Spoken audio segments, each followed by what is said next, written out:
Hello friends, welcomes to தீபிஸ் உலகம். நான் இன்னைக்கு ஒருத்தவங்க பர்த்டேக்காக என்கிட்ட ஸ்ட்ராபெரி கேக் கேட்டிருந்தாங்க.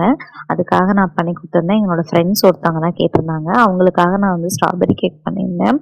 இந்த ஸ்ட்ராபெரி கேக்கில் நான் ஆர்டிஃபிஷியலாக வேறு எந்த ஒரு இன்க்ரீடியண்ட்டும் ஆட் பண்ணல. எல்லாமே முழுக்க முழுக்க ஸ்ட்ராபெரியை வச்சே எப்படி பண்ணலாம் அப்படிங்கிறத நான் செஞ்சு காட்டியிருக்கேன். வாங்க இப்போ இந்த வீடியோவை நம்ம டீட்டெயிலாக பார்க்கலாம். நான் இப்போ 1 kg அளவில் இருக்க ஒரு ஸ்ட்ராபெரி கேக் தாங்க பண்ண போகிறேன். அதுக்கு நான் ஒரு ஃபஸ்ட்டு ஸ்ட்ராபெரி மில்க் ரெடி பண்ண போகிறேன். அதுக்காக நான் ஒரு 5-6 ஸ்ட்ராபெரிஸ் எடுத்து வச்சுருக்கேன். அது இந்த மாதிரி நல்லா ரெட் கலரில் இருக்க ஸ்ட்ராபெரிஸ் தான் எடுத்துக்கோங்க. அப்போ தான் நம்மளுக்கு நல்லா கலர் கிடைக்கும். அதை ஒரு மிக்சர் ஜாரில் நான் மாற்றிக்கிறேன். இப்போ நம்ம கேக் செய்யறதுக்கான பால் எடுத்து வச்சுருக்கேன். 1/2 கப் பால் எடுத்து வச்சுருக்கேன். அதில் இப்போ பாதி மட்டும் நான் இப்போ ஆட் பண்ணிக்கிறேன். மிக்சி ஜாரில் ஆட் பண்ணிவிட்டு இது பிளெண்ட் பண்ண போகிறோம். நாம் இப்போ ஆட் பண்ணிவிட்டு மீதி பாலை நான் வச்சிட போகிறேன். அதை கடைசியாக ஆட் பண்ணிக்கலாம். இப்போ பாதி பாலை ஆட் பண்ணிவிட்டு அடுத்ததான் நான் 1/4 கப் சர்க்கரை ஆட் பண்ணியிருக்கேன்.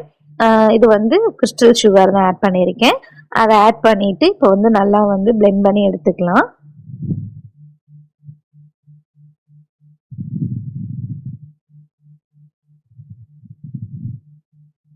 இப்போ நான் நல்லா பிளெண்ட் பண்ணி முடிச்சிட்டேன். இது கூடவே நான் ஸ்ட்ராபெரி மிக்ஸ் சேர்த்திக்க போகிறேன். இது சும்மா ஒரு ஃப்ளேவருக்காக தான்.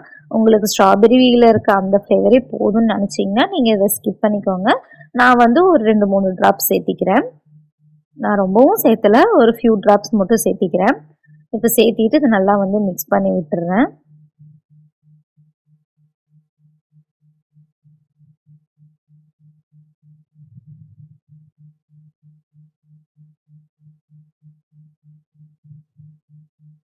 அடுத்ததாக நம்ம பேலன்ஸ் கொஞ்சம் பால் எடுத்து வச்சுருந்தோம் இல்லையா, அதையும் இப்போ நான் உள்ளேயே போட்டு நான் மிக்ஸ் பண்ணிக்கிறேன்.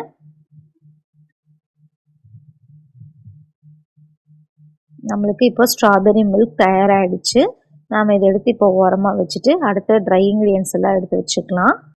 இப்போது கேக்குக்கு தேவையான ட்ரை இன்க்ரீடியன்ஸ்லாம் சளிச்சு வச்சுக்கலாம். அதுக்கு நான் ட்ரையான ஒரு பவுல் எடுத்து வச்சுருக்கேன். அதில் ஒரு சலடை வச்சு 1 கப் மைதா மாவு எடுத்துக்கேன். இது 250 ml அளவுள்ள மெஷரிங் கப்பு. இது 1 கப் ஆட் பண்ணிக்கிறேன்.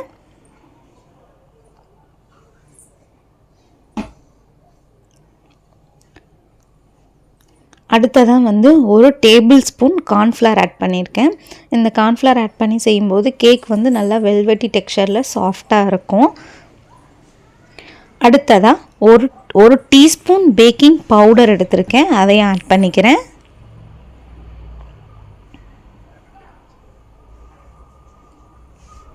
அடுத்ததாக 1 டீஸ்பூன் பேக்கிங் சோடா ஆட் பண்ணிக்கிறேன்.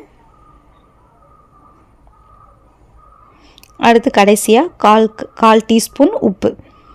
இது எல்லாத்தையும் ஒன்றா போட்டு நம்ம 2-3 வாட்டி நல்லா சளிச்சு எடுத்துக்கலாம். நம்ம இந்த ட்ரை இன்க்ரீடியன்ஸ் நல்லா சலிக்கிற போது தான் நம்மளுக்கு கேக் நல்லா சாஃப்டாக கிடைக்கும். அதுக்காக தான் இந்த சலிக்கிறது.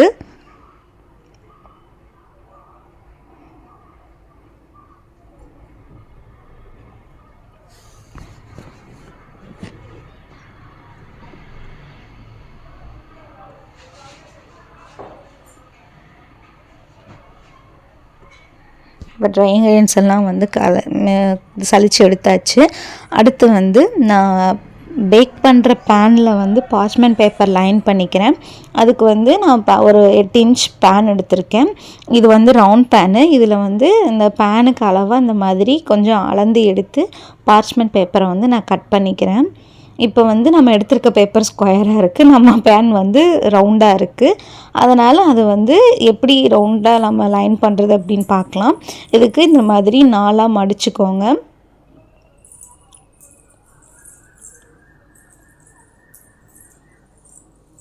இப்படி மடித்ததுக்கப்புறமா அதையும் கிராஸாக மடித்து ஒரு கோன் ஷேப்பில் நம்ம மடிச்சுக்கலாம். இப்படி கோன் ஷேப்பில் மடித்ததுக்கப்புறமா நம்ம எடுத்திருக்க பேனை வந்து இப்படி தலைகீழ திருப்பிட்டு அந்த இதில் வந்து ஒரு சென்டர் பாயிண்ட்டை நம்ம ஒரு அப்ராக்சிமேட்டாக ஃபிக்ஸ் பண்ணிட்டு அதிலேருந்து இந்த மாதிரி அளந்து எடுத்தோம்னா அதோட எட்ஜில் வந்து இந்த மாதிரி லைட்டாக வந்து அழுத்தி பிடிச்சிக்கோங்க. அதில் வந்து ஒரு மார்க் இதாகும். அந்த இடத்துல கரெக்டாக வந்து நம்ம கட் பண்ணி எடுத்துட்டோம் அப்படின்னா இப்போ வந்து நம்மளுக்கு ரவுண்டான பார்ச்மெண்ட் பேப்பர் கிடச்சிரும். இதை வந்து பேனுக்குள்ளே லைட்டாக ஆயில் க்ரீஸ் பண்ணிவிட்டு நான் வந்து அப்ளை பண்ணிக்கிறேன். இப்படி ஆயில் க்ரீஸ் பண்ணிவிட்டு நம்ம வந்து பார்ச்மெண்ட் பேப்பர் போடும்போது அது வந்து நம்மளுக்கு நகராமல் இருக்கும், சீக்கிரம் வந்து நல்லா ஒட்டியும் பிடிச்சிக்கும். அதுக்காக தான் ஆயில் சேர்க்கறது.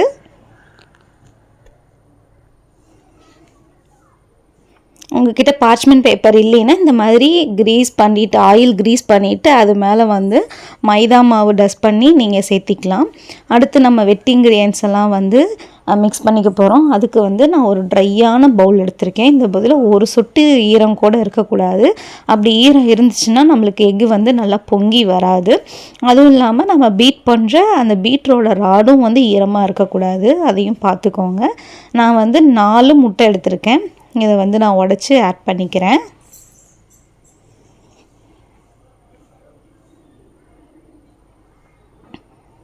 கொஞ்சமாக வெனிலா எசன்ஸ் ஆட் பண்ணிக்கிறேன். ஒரு ஸ்பூன் ஆட் பண்ணிக்கிறேன் நான்.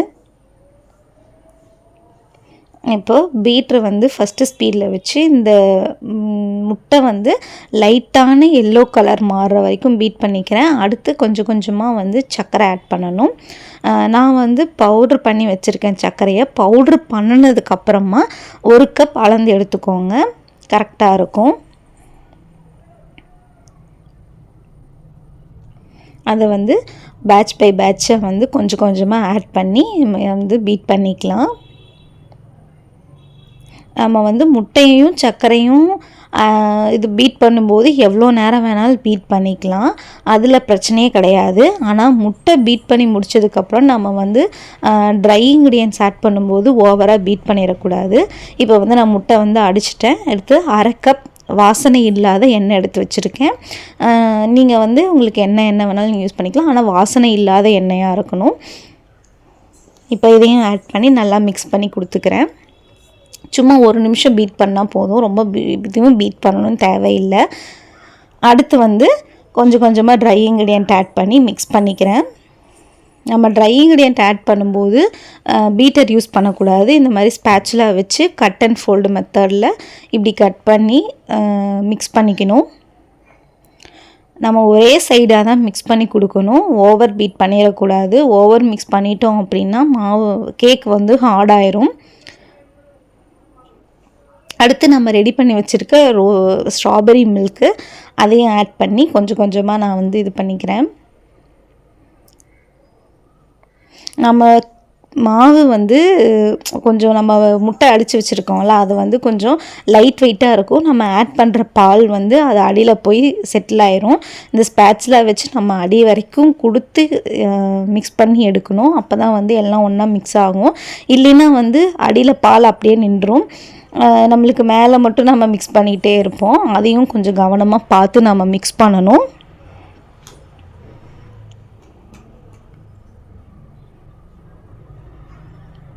இப்போ நான் மாவு பால் எல்லாத்தையும் ஒன்றா ஆட் பண்ணிவிட்டு ஃபுல்லாக ஆட் பண்ணி முடிச்சிட்டேன். இப்போ நல்லாவே வந்து நான் மிக்ஸ் பண்ணி கொடுத்துக்கிறேன். இந்த கேக் செய்யும்போது அப்படியே வீடே ஃபுல்லாக ஸ்ட்ராபெரி வாசமாக வீசுங்க, அவ்வளோ சூப்பராக இருக்கும். அந்த ஸ்பாஞ்சே வந்து சாப்பிட்றதுக்கு அவ்வளோ டேஸ்ட்டாக இருக்கும். ட்ரை பண்ணி பாருங்கள் கண்டிப்பாக.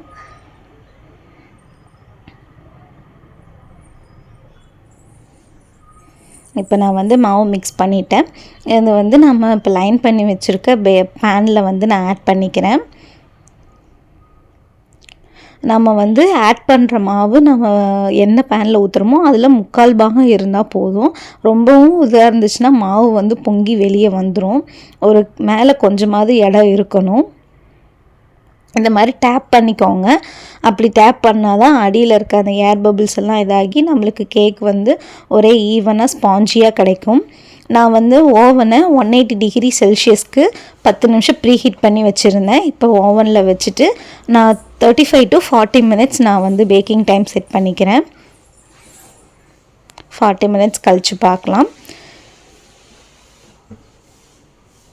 இப்போ நான் கேக்குக்குள்ளே வைக்கிறதுக்கு ஸ்ட்ராபெரி ஃபில்லிங் தயார் பண்ண போகிறேன். அதுக்கு வந்து நான் இந்த மாதிரி ஸ்ட்ராபெரிஸை குட்டி குட்டி சங்க்ஸாக கட் பண்ணிவிட்டு அதை ஒரு 1/4 கப் எடுத்திருக்கேன். அதை வந்து இந்த மாதிரி ஒரு சாஸ் பேனில் ஆட் பண்ணிக்கிறேன். 2 டேபிள் ஸ்பூன் சர்க்கரை ஆட் பண்ணிக்கிறேன்.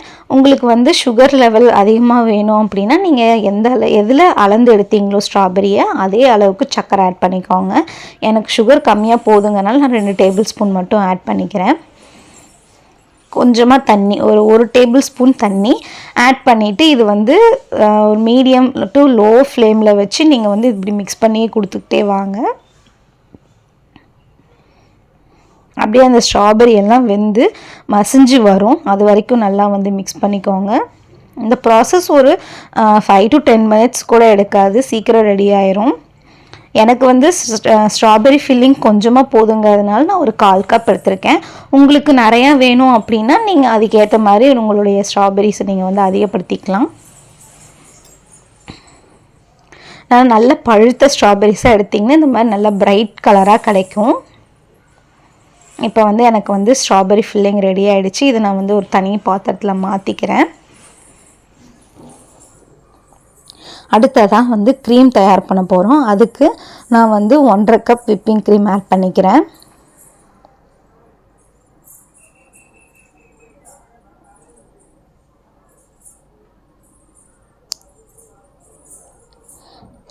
இது கூடவே வந்து ஒரு tablespoon vanilla essence add பண்ணிக்கிறேன்.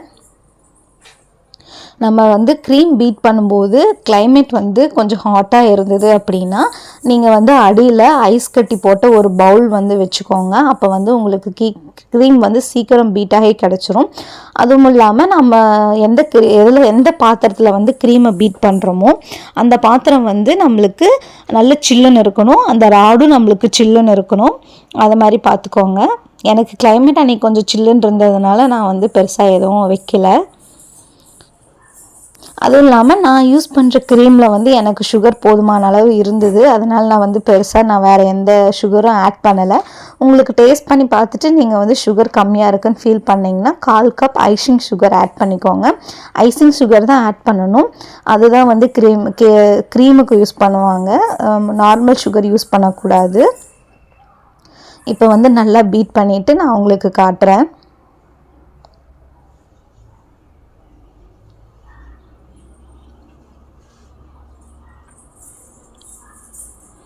இப்படி நல்லா பீட் பண்ணி முடித்ததுக்கப்புறமா நான் ரெடி பண்ணி வச்சுருந்தேன் அந்த க்ரஷ்ஷுக்கு வந்து நல்லா ஆறிடுச்சு.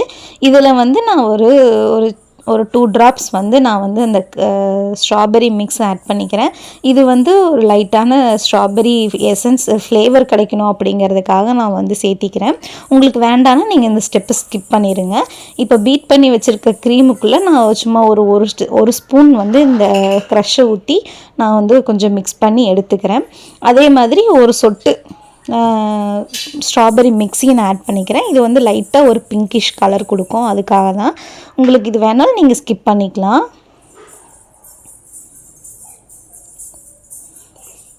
இந்த க்ரீம் ரெடி ஆகிடுச்சு. ஓரக்கத்தில் இருக்க நம்ம க்ரீமெல்லாம் எடுத்து விட்டுட்டு அதை வந்து ஒரு கிளிங் ரேப் போட்டு ஒரு 5 to 10 மினிட்ஸ் நம்ம வந்து ஃப்ரிட்ஜில் வச்சு எடுத்தோன்னா நம்மளுக்கு வந்து கொஞ்சம் நல்லா செட் ஆகி கிடைக்கும். நான் வந்து ஃப்ரிட்ஜில் வச்சு எடுத்துக்கிறேன். இப்போ வந்து கேக் வந்து எனக்கு நல்லாவே ஆறி கிடச்சிருச்சு. நான் இப்போ வந்து அதை மேலே இருக்கிறதெல்லாம் ட்ரிம் பண்ணி எடுத்துட்டேன். இப்போ வந்து நம்ம 3 ஈக்குவல் பீசஸாக வந்து நான் கட் பண்ணி எடுத்துக்கிறேன். இந்த கேக் வந்து அவ்வளோ சாஃப்டாக இருக்கும். அப்படியே நம்ம தொட்டாலே அப்படியே ரொம்ப சாஃப்டாக பஞ்சு மாதிரி இருக்கும். வாயில் வச்சு அப்படியே கரைஞ்சி போயிடும். அது வந்து சாப்பிட்டு எக்ஸ்பீரியன்ஸ் பண்ணாதாங்க உண்மையாலுமே உங்களுக்கெல்லாம் ஃபீல் ஆகும். எடுக்கும்போது கவனமாக எடுங்க, ஏன்னா இந்த கேக் ரொம்ப சாஃப்டாக இருக்கும், நல்லா பிஞ்சு போயிடும் சீக்கிரம். கவனமாக ஹேண்டில் பண்ணுங்கள்.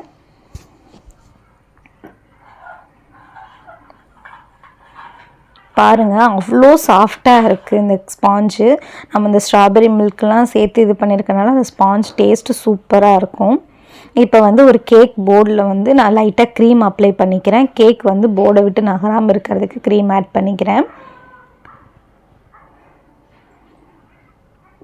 இப்போ ஃபஸ்ட் லேயர் கேக் வச்சுட்டு சுகர் சிரப் வந்து மிக்ஸ் பண்ணி வச்சுருக்கேன். சுகர் வந்து கொஞ்சமாக தண்ணியில் ஊற்றி டிசால்வ் பண்ணி வச்சுருக்கேன். இதை வந்து நான் ஆட் பண்ணிக்கிறேன். கொஞ்சம் கொஞ்சமாக வச்சு நனைச்சி விட்டுக்கிறேன்.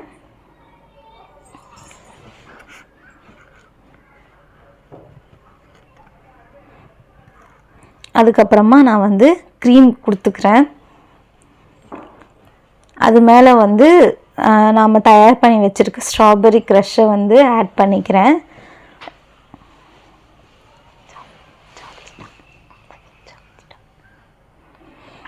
இதுக்கு மேலே வந்து நான் ஒயிட் சாக்லேட் காம்பவுண்டை வந்து இந்த மாதிரி துருவி சேர்த்துக்கிறேன்.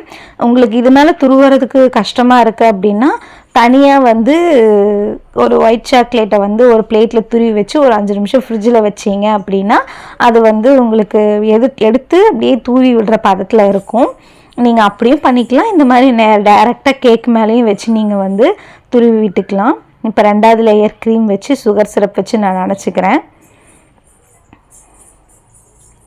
அடுத்து க்ரீம், அதே மாதிரி க்ரஷ், இந்த உள்ளே வைக்கிற ஃபில்லிங் எல்லாம் வந்து நம்மளோட விருப்பம்தான். நான் வந்து ஒயிட் சாக்லேட்டு வந்து துருவி சேர்க்குற மாதிரி நீங்கள் வந்து சாக்லேட் சிப்ஸு, நட்ஸு எது வேணாலும் நீங்கள் ஆட் பண்ணிக்கலாம். அது உங்கள் விருப்பம்தான். நான் வந்து வெறும் ஒயிட் சாக்லேட் மட்டும் துருவி சேர்த்துக்கிறேன். கடைசியாக ஃபைனல் லேயர் கேக் வச்சுட்டு சுகர் சிரப்பில் நனைச்சி க்ரம் கோட் கொடுத்து எடுத்துக்கிறேன். இந்த க்ரம் கோட் எதுக்கு கொடுக்குறோம் அப்படின்னா நம்மளுடைய இந்த கேக்கோடைய க்ரம்ஸ் எல்லாம் வந்து அங்கங்கே இருக்கும். அது வந்து வெளி லேயரில் தெரியக்கூடாதுங்கிறதுக்காக தான் வந்து இந்த க்ரம் கோட் கொடுக்குறோம்.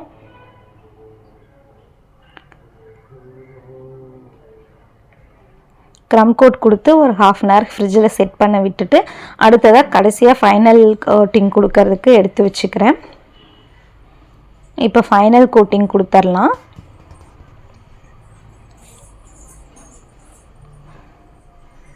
இந்த மாதிரி க்ரீம் எடுத்து வச்சு நான் வந்து ஒயிட் கலர்லேயே க்ரீம் வந்து நான் வச்சு நான் மிக்ஸ் பண்ணிக்கிறேன். உங்களுக்கு வேறு ஏதாவது கலரில் வேணும்னா நீங்கள் கலர் மிக்ஸ் பண்ணிக்கூட நீங்கள் டிசைன் கொடுத்துக்கலாம். இது வெளியில் வந்து என்கிட்ட அவங்க மினிமலான டிசைன் போதுன்னு கேட்டிருந்ததுனால நான் ரொம்ப சிம்பிளான டிசைன் தான் கொடுக்க போகிறேன். இந்த வெளியே கொடுக்குற டிசைனும் உங்களோட க்ரியேட்டிவை பொறுத்தது.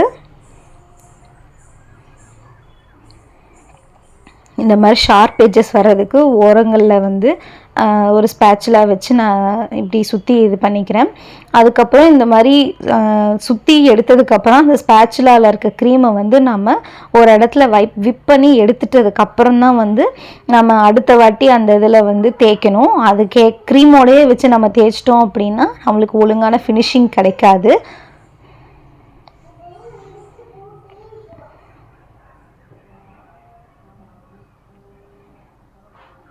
அடுத்ததாக நான் ஒரு லைனாக இருக்கணும் அப்படிங்கிறதுக்காக இந்த மாதிரி ஒரு இது வச்சு நான் ஒரு சின்னதாக கோடு மாதிரி போட்டுக்கிறேன். நெக்ஸ்ட்டு நான் வந்து க்ரீமில் வந்து rose colour, food colour add பண்ணிக்கிறேன். ஆட் பண்ணி மிக்ஸ் பண்ணி ஒரு பைப்பிங் பேக்கில் போட்டு எடுத்துக்கிறேன். நான் வந்து இந்த மாதிரி ரோஸ் டிசைன்ஸ் கொடுக்கறதுக்காக ரோஸ் நாசில் வச்சுட்டு நான் அந்த மாதிரி வந்து ஆட் பண்ணிக்கிறேன். சிம்பிளாக ஒரு சின்னதாக ரோஸ் கொடுத்து டிசைன் கொடுத்துக்கிறேன். கீழேயும் வந்து ப்ளைனாக இருக்குங்கிறதுனால கீழேயும் ஒரு பார்டர் டிசைன் மாதிரி கொடுத்துக்கிறேன்.